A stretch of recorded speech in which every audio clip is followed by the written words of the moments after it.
Виртуальным победам над монстрами он предпочитает реальный вклад в науку. Десятиклассник Александр Думчиков уже несколько лет занят разработкой программы по распознаванию голосов птиц. И эта информация может оказать существенную помощь орнитологам. Птицы играют огромную роль не только в лесу, но и во всей природе. С помощью этой программы можно будет определить их миграции, количественный и качественный состав.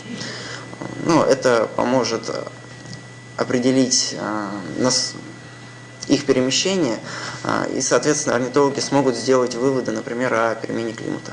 Эта программа уже успела получить международное признание. Буквально на днях на Балтийском научно-инженерном конкурсе в Санкт-Петербурге разработка школьника заняла 3-е место. Дальше планируем усовершенствовать ее интерфейс, сделать его более удобным. И мы уже проводим предварительные переговоры с орнитологами и экологами с Института биологии Уфимского научного центра РАН. Но если для Александра создание программ пока только хобби, то для этих студентов программное обеспечение уже часть будущей профессии. Правда, сейчас они еще в начале пути. Сейчас они просто изучают то, что уже придумали другие, для того, чтобы познакомиться и совершенствоваться в своей будущей профессии. Давно интересно. Мои родители этим занимаются.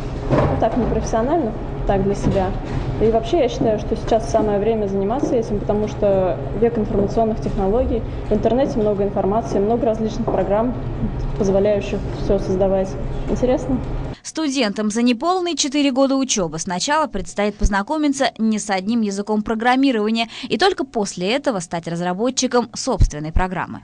А этот робот уже неоднократно становился героем сюжетов новостей, а популярность его давно перешагнула пределы республики. Он может шевелить руками, пальцами, вращать головой и даже разговаривать. Все это не было бы возможным без специально созданных для него компьютерных программ.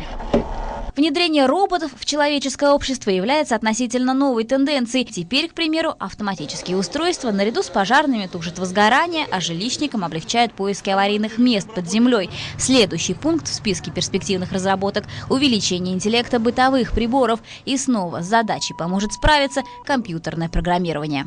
Гульшат Валеева, Азамат Ахмадишин, Зайтун Галин, Вести, Башкортостан.